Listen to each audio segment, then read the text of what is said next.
All right, first I need to be honest with you. I don't know what to say right now. I don't know how to articulate my specific feelings or thoughts at the moment on what is going on. It's tough for me to be here right now. I wish I could share all of the emotions and thoughts that are going through my head, but for now I'm gonna focus on something a little bit different. When I think of the theme stuff happens, well, I first think of all the stuff I own, which is a lot. But then I think about all the transitions I have made while I have collected this stuff, and through that I have transformed into the person I am today. Let me start with a little bit about myself. I'm originally from the Great Lakes State, AKA the Mitten, home of Verners, and the Motor City. I went to Grand Valley State University for my undergrad, moved to Disney after that, then moved to Winston-Salem to work at UNCSA.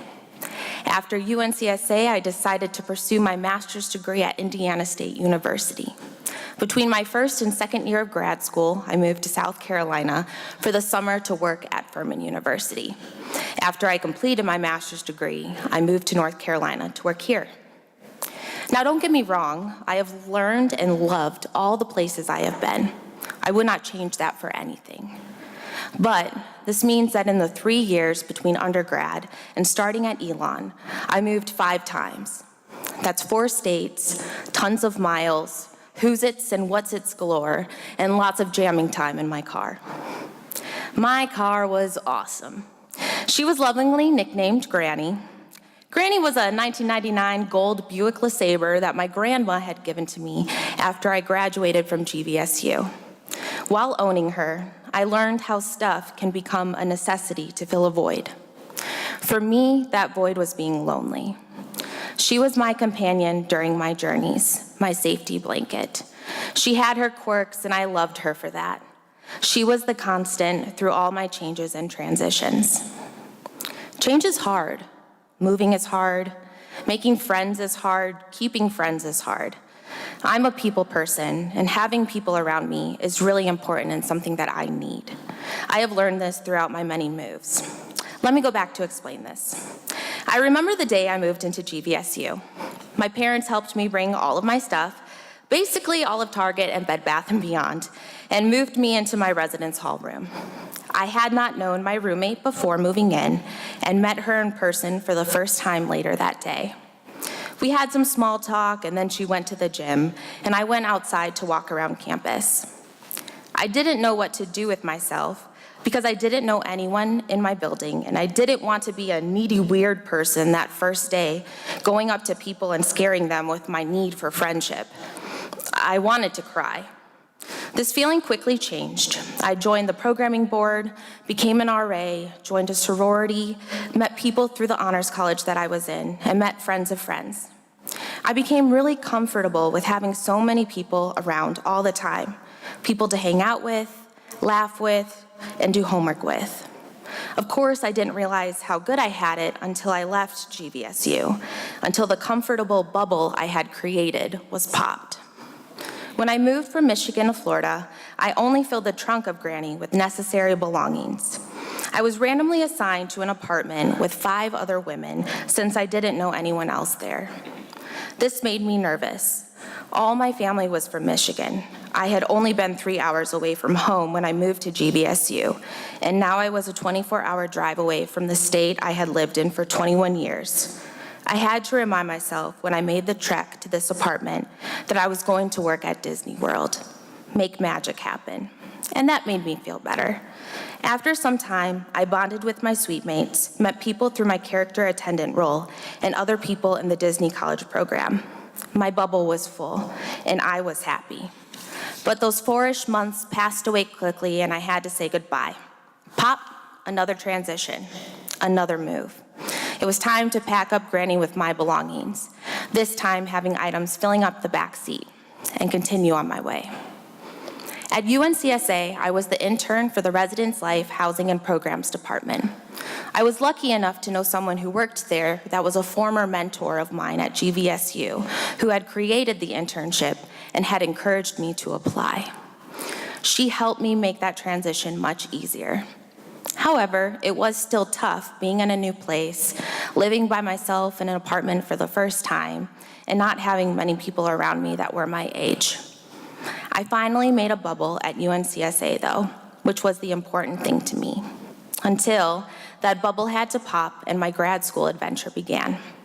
As I prepared for this adventure, I filled up Granny with my belongings, and only had enough room for my physical self at this point so that I could actually drive to my next location.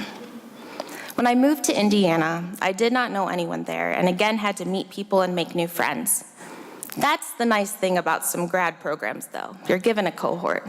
I had an automatic peer group handed to me. It was like Christmas. I also had another cohort with the first and second years in my program because my assistantship was in residence life. It's an automatic connection when you are working where you are living.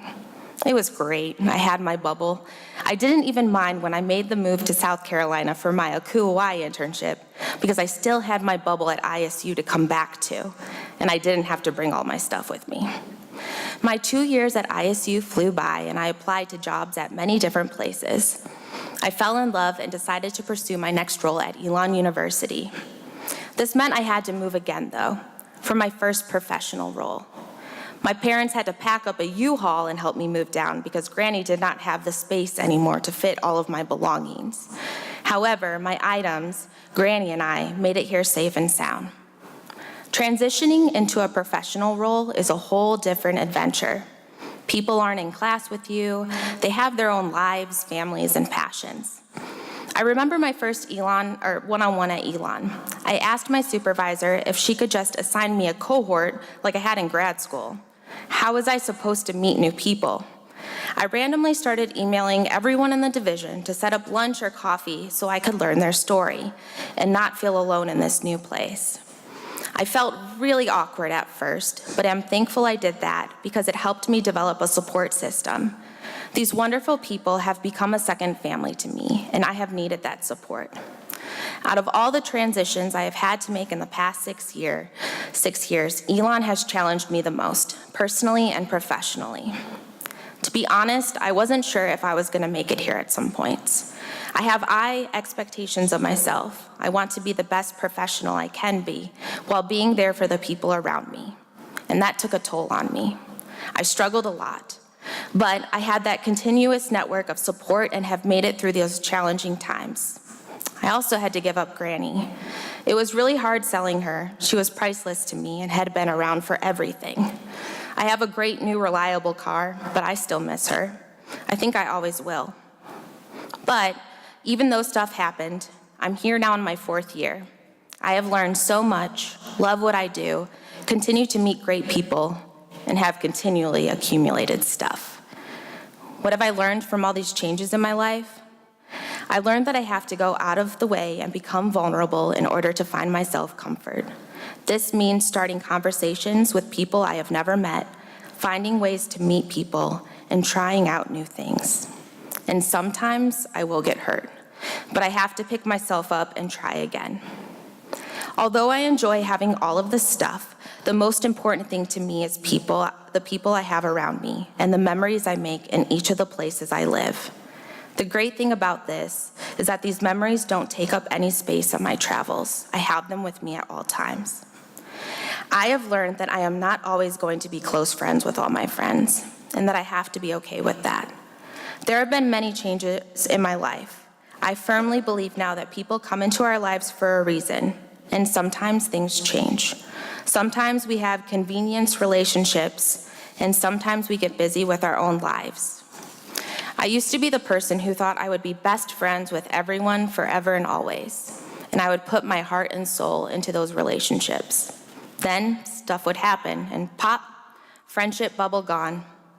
Communication is also tough. I hate talking on the phone. I guess that is me being a millennial, but continue to challenge myself to try and do it more so that I can keep in touch with people I know around the country.